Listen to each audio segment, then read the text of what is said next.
This is not new music. Don't hate the player, hate the game. I'm sorry. Hi, Word Nerds, Victoria here. Welcome to my first book review. Today I'm going to be reviewing Roar by Cora Carmack. First of all, how great is the name Cora Carmack? It really just rolls off the tongue. I don't know if it's her pen name or her real name or what, but it's great. And if I'm an author one day, which fingers crossed I will be, my name is not that great, so I might have to come up with the fake one. But anyway, Roar by Cora Carmack. So I'm going to begin my review with some overall thoughts about the book and my overall ranking. This will be spoiler-free, so if you haven't read it, keep watching for that. Once I finish that, I'm going to go into how I actually came up with this ranking. So I'll be breaking down my review into 5 parts: the world, the characters, the plot, the themes, and the setting. So I'll give each of those sections its own ranking and then add them all up and come up with my overall ranking. So, my general thoughts that are non-spoilery. First of all, I just want to comment on the beauty of this cover. Some people I found on the internet have been saying that it looks really cheesy, but like honestly, I think it's so beautiful. They tell you not to judge a book by its cover, but I was actually in the bookshop looking for something to read, and then I saw this, and it made me think of Selena from Throne of Glass, so I was like, yes, I need to read this! Even though I know that's really unfair, because just because the book cover is good or bad doesn't tell you really anything about the inside. But I love a good, strong fantasy heroine, so, you know, the swords. I was sold at the swords. What can you say? So my ranking overall for this book is a 6 out of 10. So for me, that means it's not the worst book in the world, it's not the greatest book in the world, but it was thoroughly entertaining. I kept turning the pages, I wanted to see what was happening next, but it wasn't particularly thought-provoking or in any way unique or new, but it was certainly it was good, it was entertaining, it was better than a 5, which means good. It means still worth reading, but like, it probably won't make your favorite book list. Light, enjoyable fantasy, but not overly stimulating. A good vacation read, which is when I read it. I was on vacation, so it worked out for me. So the basic plot of this book, non-spoiler version, revolves around Princess Aurora of the Kingdom of Pavin, which is a kingdom plagued by storms, and as a member of the royal family, it is her job to defend the kingdom from storms, because the royal family comes from this race of stormlings, who are the only people in the kingdom, supposedly, with storm magic, and so that's why they rule to protect everybody else, and so the plot centers around Aurora, who is born without storm magic. So basically, her motivation is she needs to get storm magic somehow to save her kingdom because she doesn't have any. So yeah, that's all I'll say in order to avoid spoilers. If you want to hear more about this and you don't care about spoilers, or you've already read the book, then keep watching. Part 1, the world. So for the world, I'm giving this book an 8 out of 10. This is probably the best part of this book for me. Its system of magic was completely new for me. Basically, the premise is there are these magical storms that are attacking the kingdom, and the kingdom is protected by these people called stormlings, who have been apparently blessed by the gods to control the storms and be able to save the kingdom that way.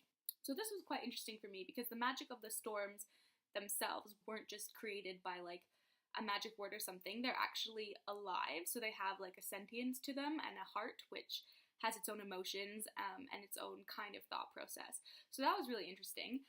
And then there's a crazy plot twist, so if you don't want to hear this, skip ahead.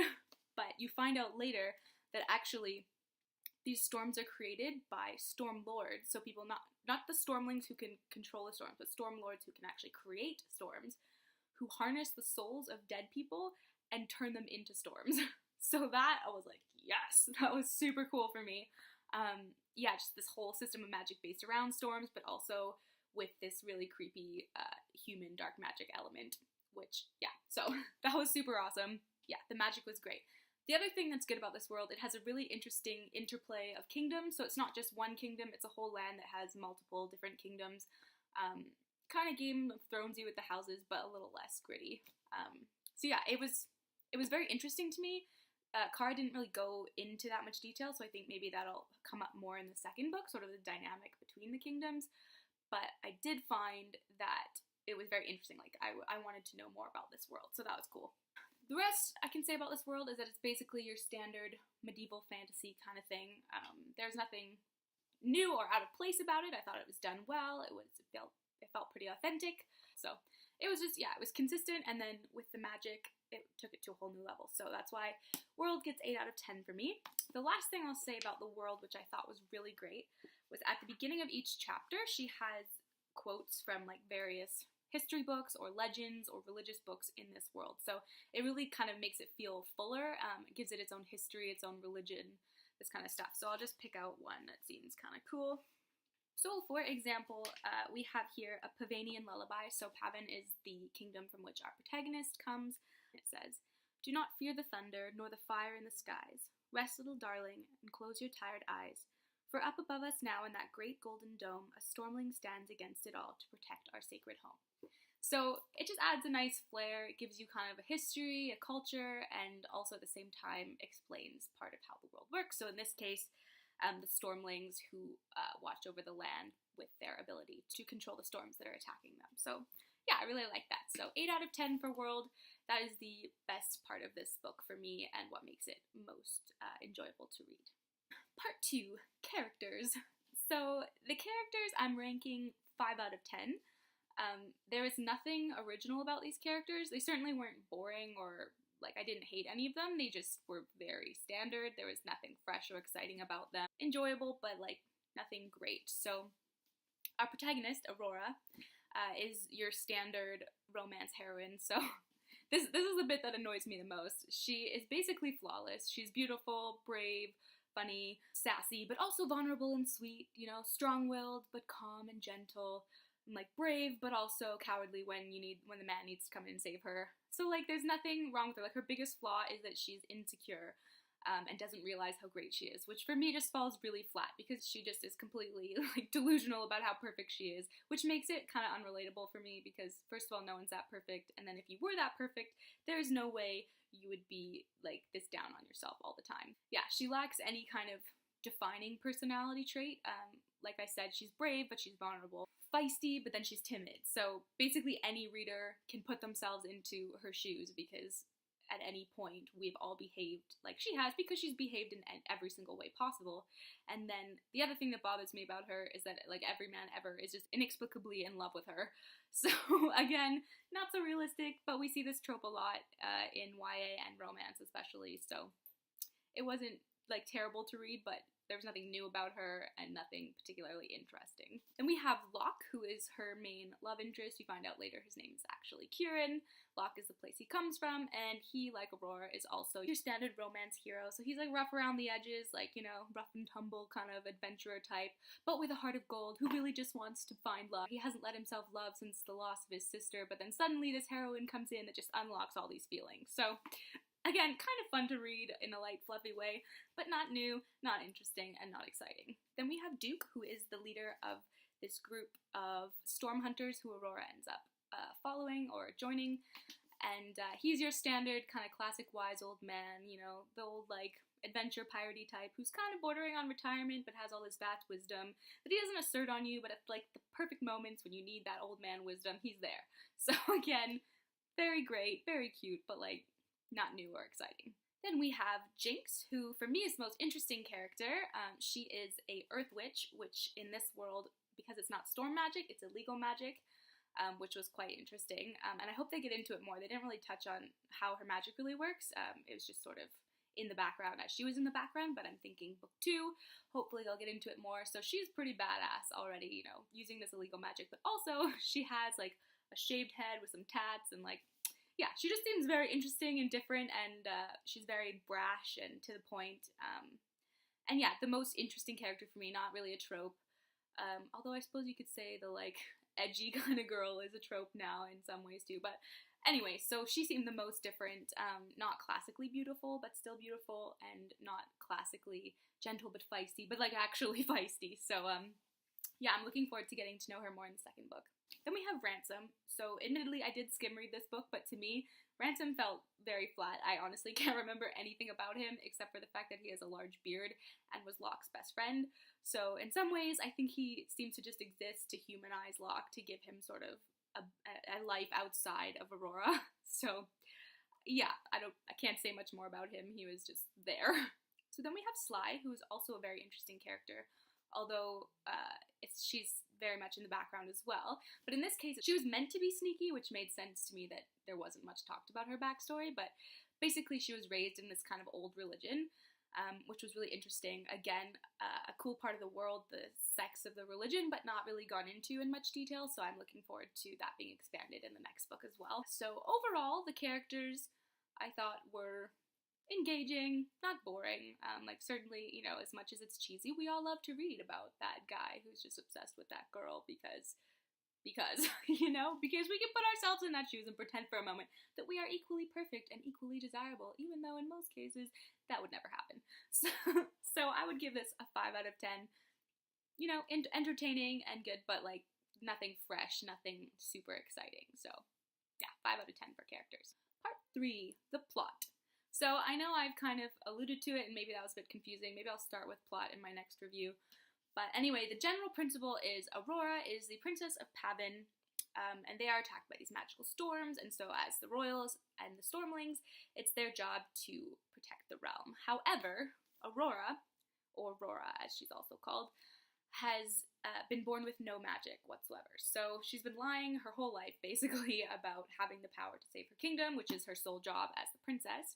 The story begins with her having an arranged marriage to the Prince of Loch, which is one of the other kingdoms, because he has tons of magic, and so they're hoping that by them getting married, he'll be able to save the kingdom before everybody realizes that she has no power.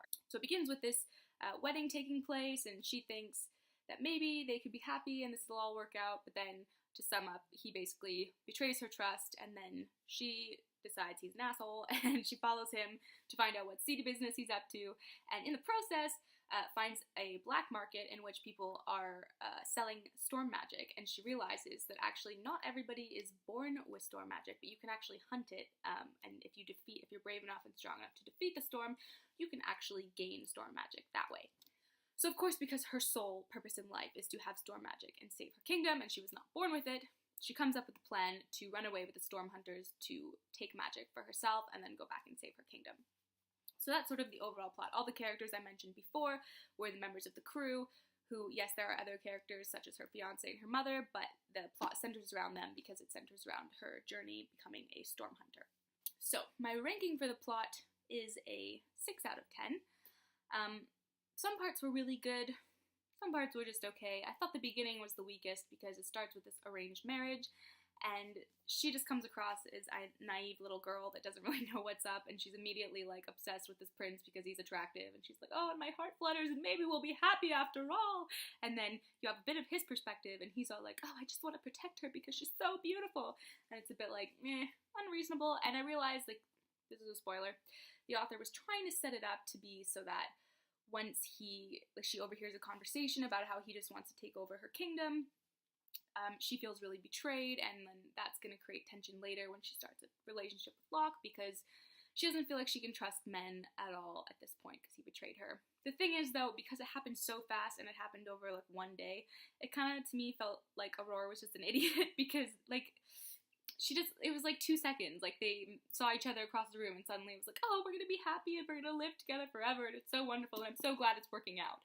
And then, oh no, he's using me, what have I done? I'm like, which, sorry. Just to me, it was a bit like, okay, but like, why are you so betrayed? You didn't even know him. Like, just because he was attractive, you assumed he was gonna be a nice guy? Like, sorry, people are charming, have some suspicion, okay? If you expect the worst in people, you'll never be disappointed. Advice, children. No, don't listen to that. That's so pessimistic. But basically, I feel like I understand why the author was setting it up that way, but if it had taken place over several meetings or, like, you know, at least established more of a relationship, it would make Aurora more sympathetic and seem like less of an idiot, especially because she's 18. I mean, I know she's been sheltered, but, like, to me that was the behavior of, like, a 13-year-old. So I don't know. It just fell a bit flat for me, and I was disappointed with the beginning, but I did stick with it, and I'm glad, because it did get better. Then the other problem, though, is after she runs off with the storm hunters, kind of the same thing happens with her and Locke. Again, it's this instant connection where, like, for no apparent reason other than they're both equally attractive, it's like, yes, I need you in my life. Like, I liked their relationship later when they actually kind of had time to build it up and to build trust and to actually know each other. But in the beginning, like, she's in the market and then she's getting harassed by some, like, shop lady, and Locke just comes by and he, like, saves her, and then suddenly, like, she passes out from blood loss because she had some injury, and it's like, oh, I can't live without her, I don't want her to die. And it's like, but you just met her, like, I'm sorry, but it's not how it works. I mean, you can care if someone dies because you're not an asshole, but like this weird connection of like, I just know I need you in my life after like not even knowing someone, that's not love to me. That's just lust. And I'm sorry, but lust doesn't make you like want to, I don't know, change your whole life for a person. It just means you want them that moment, and then the love comes later when you start like actually knowing each other for real, because you can't love someone if you don't know them. And I'm sorry for all those people who believe in love at first sight. We're gonna have to agree to disagree, because to me that doesn't make any sense. The other thing that bothered me about the plot in their relationship was that it wasn't, okay, so it was that they were both attractive, but then it was also that she seemed all timid, but then she said something feisty, and Locke was immediately like, oh my gosh, we're soulmates because you're feisty and you're not like other girls. And it's like, this is bullshit, okay? There are many girls who are feisty, and this whole not like other girls trope pisses me off, because girls are fucking awesome, so no. And then, on the other hand, too, like like I said, a lot of girls are feisty, so, like, you are like other girls, and that's also a good thing. So there are two things that I have a problem with here. So let's just stop with this trope, okay? Let's be like other girls, because girls are good, and also, let's be feisty if we're feisty, and let's be gentle if we're gentle. So this whole thing about like, oh my gosh, I can't live without you because you're feisty, and I've never met a woman like this, is just bullshit. Oh, also on this note, since I'm having my little feminist rant, I might as well have it right now. When they start becoming more intimate later in the book, he says something which just totally rubbed me the wrong way, so I'm gonna find it for you here. Okay, so they're about to get intimate, and they're talking about her experience, and she's saying, like, he's the first, she's never kissed anyone or had sex or anything like this, and then he says, I'm the first to touch this mouth, to taste it. That means it's mine, my territory, and I'm prepared to protect it every hour of the day if I must. Okay, so this pisses me off so much, this whole, like, this is my territory because no other man has gone here. This just reinforces the idea that a woman's virginity is something to be taken, something that can only be used once, and then makes her used goods or broken or somehow not worth it, or like she belongs to the man who first took it, and if she takes another lover, then like, oops, she's used because some other man has already claimed her. Like, that, no, that is also bullshit, okay? I'm not having this. This is why, and I'm okay, I'm not saying that virginity is bad, but like, I prefer the Sarah J. Maas type romances where the women actually have lots of lovers, because then it's not about like this taking of like, I've claimed your body, it's mine. It's like a mutual giving. Like, they still use the language of I'm yours and you're mine, but it's like, it's not related to virginity. It's about mutual love and mutual giving to each other in the moment. So it takes away from that used goods kind of mentality, because there's still something to offer and something to give, no matter how many people you've been with. It's about that current connection and about that current love and that current mutual submission to each other. It's not about claiming or taking. That can only happen once because nobody else has done it yet, okay? So yeah, so there was a couple things that, you know, like, rubbed my little feminist bone the wrong way. So, I mean, I'm not trying to discourage you to read it. I still think it's a good read, but like, be aware of that. I don't know, if you're not a feminist, sorry, maybe you won't have an issue with that. But that rubbed me the wrong way. Bullshit. Okay, so the princess disguises herself and joins this rogue crew to go storm hunting, which was super satisfying because it was sort of hinted in the beginning that she might join them, and I was like, please, you need to, because I'm shipping you guys already. And yeah, I mean, even though, like I said, it escalated really fast, I was still like, yes, Aurora and Locke, like, go, go, go, go. So I was really glad that she actually joined the crew, and that the plot centered around this crew, because initially I thought it would be her still in the palace and like kind of sneaking out and stuff, but it was really exciting that she actually was like, I'm gonna leave this palace behind and do something for me. And I was like, you go, girl. So she joins this crew in order to learn how to capture storm magic, but then she spends like most of the book not learning storm magic, so I was kind of like, built my hopes just to crush them. So the plot is entertaining at this point, it's page turning, mostly because the tension between Rora and Locke, you're like, yes, I need to find out when you're gonna do it. So you keep reading, but like, she doesn't really learn that much magic until sort of towards the end. She just kind of like wakes up and knows how to do it, which I was like, okay, maybe. But at the same time, it was a cool plot twist, because you find out she is actually not just a stormling who's been born with no magic. She herself is one of two storm lords who can turn souls into storms, as I said, or consequently she can release the souls from the storm. So she doesn't just need to control like to kind of use magic to like get rid of the magic, she can actually just like find the soul in it and be like, nope, you're done.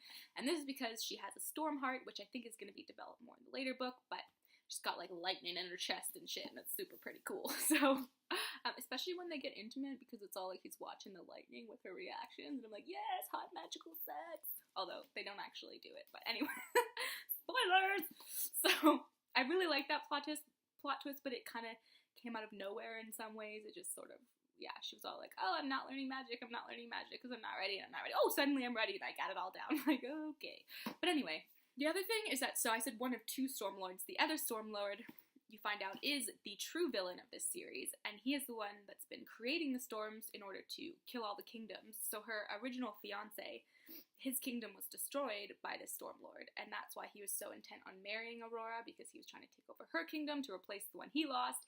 Meanwhile, this Stormlord is chasing him down and attacking everyone. So the book kind of ends on the cliffhanger of Aurora realizing that her kingdom has been taken over by the Prince of Lock, and that this Stormlord like is sending all these storms at her kingdom. So now that she's learned she's a Stormlord and she can control the storms, she has to go back to fight him, and he kind of realizes, because you get both perspectives, so the book ends with him realizing, oh shit, there's another person that's just like me coming for me.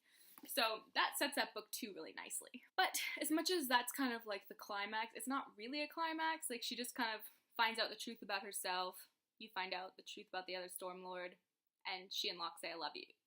So there was no there was a reveal, but there was no like heightened, I don't know, excitement or intensity. It just kind of fell a bit flat for me. The whole thing unraveled pretty quickly. There were parts hinted at earlier, but I feel like the hints that were there were either so obvious that the plot twists weren't a shock, or they were either so vague that you kind of were sitting back like, wait, what just happened?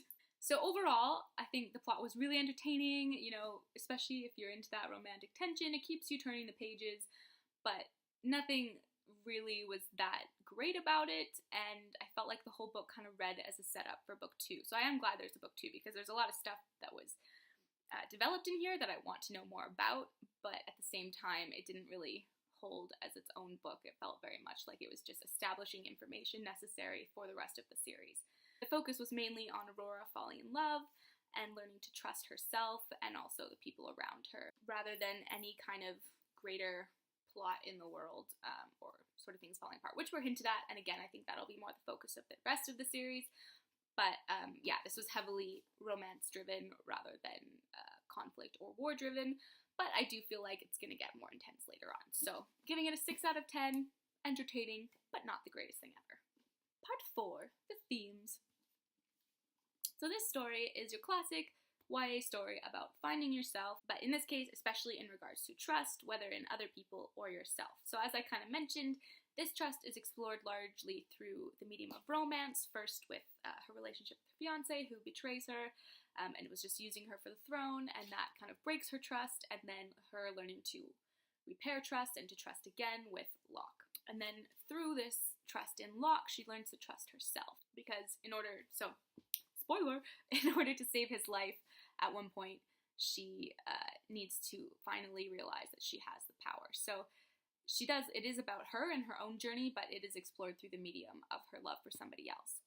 So for me, this makes it a little bit less powerful. Like, it's entertaining, and obviously, like, love does have a huge part in our lives, but it takes away from that sort of personal, heroic journey of a woman, because it's dependent on a man, which, again, not to get all crazy feminist on you, but, like, yeah, it's not as potent as it could be, I suppose, because her journey is entirely related to her relationship to someone else. So if there was no Locke, then she might never have realized who she really was or what she could achieve. So, borderline for me, but, like, still good, and, you know, your classic YA romance, so not terrible. The other thing that kind of makes the themes fall flat is that, like I said, Aurora is too perfect. Like, she doesn't really have any flaws except her insecurity, which means her journey to trusting herself and overcoming things isn't really that hard, because I guess, well, I mean, she's born without magic, so she thinks, so, like, obviously that's going to be detrimental to your self-esteem when your purpose in life is to have magic, but at the same time, she's beautiful, and she's strong, and she's great with knives, and she's great at fighting, and she's great at being kind, and blah, blah, blah, so it's like, to the reader, she is perfect, so the fact that she said, like, she has to come to realize she's strong is a bit like, well, duh, you should have known that already, you know? So, fell a little flat for me. I feel like if she'd had a few more flaws other than just feeling insecure and not having magic. Because the thing is, not having magic is not a flaw, as much as she maybe feels that way because of the pressure her mom puts on her, because it's something she's just born with. She can't help that. So, yeah, it just was a bit like, I'm like, you're great, so what's the problem here? The trial to find her self-esteem just seems a little bit ridiculous because she's amazing already and like the most beautiful human on the planet, with every man like in love with her and most women wanting to be friends or seeing her as a threat. So it's a bit like, well, why you lack self-esteem, girl? You're great. So yeah, so for themes, I'm giving it a 4 out of 10. You know, it was entertaining. It was certainly not like the main part of the book. Didn't make you think especially hard, but, you know, said some things and gave you the classic journey of finding yourself and realizing that you are also capable. So, yeah, it was alright. 4 out of 10. Part 5. The writing. So, as much as some bits of this book fell flat, the writing itself was actually really good. Yeah, it was entertaining, it was vivid, descriptive, and sometimes it was actually really beautiful, and I loved, like I said, the bits at the beginning of each chapter giving you some history and some legends of the world. Those were really well written. And read in a different tone than the characters' voices, so really felt real and authentic. It's obviously not Jane Austen or Shakespeare or anything like that, but it lacks a lot of the gross repetitions and cliches you find in like Twilight, for example. The only time you really get cliches is in the character descriptions, but I think this is more to do with the characters themselves rather than her writing. It's not that she relied on cliches to describe them, it's rather that the characters themselves are cliches. So I'm not going to fault it too heavy for that. I already took points off in the character section. So yeah, I think I'll let the writing speak for itself and I'll read you some quotes. So this is from The Origin Myths of Celera. That's how I'm pronouncing the kingdom name. I don't actually know if that's correct or not. So, from The Origin Myths of Celera. When the first tribes of Celera forsook their ancestors in the stars, the goddess Renza fashioned for herself new children. Children of light and air and water and fire, children whose wrath and sorrow matched her own. And from the heavens she poured her progeny upon the land. The skies went dark and the earth trembled, and all man knew Renza's rage. Ooh, chills! So that's how it starts, which is why I was immediately like, yes, I need to read this! Till the romance, like the insta-romance, that's what I'll call it, kind of killed it a little. But yeah, definitely like interesting, beautiful, and really feels like a myth rather than like the voice of a character. They also have some beautiful monologues, so I'm going to read you one that Locke says to Rora when he's not admitting his love, but he's implying and saying he'll be for her whatever he needs. So this was quite a beautiful declaration to me. You asked me if I thought you had made a mistake by coming with us, and my answer is no. You are exactly where you're supposed to be, and I am here with you. If you have questions, ask them. If you have fears, shed them. If you have doubts, give them to me, and I will crush them beneath my heel. If you need help, I will provide it. Even if you only need to yell at someone, I can be that too. And when the time comes that you need someone to trust, I will be that person. I promise. So I think that's beautiful. It's not imposing anything or expecting anything in return. It's just a simple declaration of whatever you need, I will be that for you because I love you. So things like that kind of save the romance for me a little bit. If it had all been just, you are mine and I'm gonna claim you like the primeval man I am, I probably would have given up a long time ago. But it really has a mutuality of points and a beauty to it. Delivered by her vivid writing. So yeah, I will give this a 7 out of 10. So if we add up all these scores, divide by 5, because there's 5 parts. I'm not a mathematician, but I'm pretty sure that's how you do it. Anyway, it gives you a 6 out of 10. So that is my overall ranking for Roar by Cara Carmack. 6 out of 10 because it's entertaining but not deep. Yeah, it's definitely like a book you want to read. It's entertaining, it's worth reading, but it's not going to make your top 10 book list. I can tell you that. So I would recommend this book for a vacation read, something to just relax on a beach somewhere, or if you're really busy at school or work, it's a nice, easy read for before bedtime. It's not going to be a particular struggle, and you'll want to keep turning the pages even when your brain feels tired. It definitely makes me look forward to the rest of the series. I definitely want to read the next one, but this is never going to make my favorite book list. So, to sum it all up, if I haven't already done that, Roar by Cora Carmack is going to get a 6 out of 10. As always, thanks for watching. I hope you enjoyed this review. Let me know in the comments what book you'd like me to review next, or also what music you'd like me to make. I am still making music. It will be on the way shortly, but I'm always open to new ideas for any kind of project you guys would like to see. So yeah, until next time, thanks so much for watching, and happy reading! Bye, word nerds!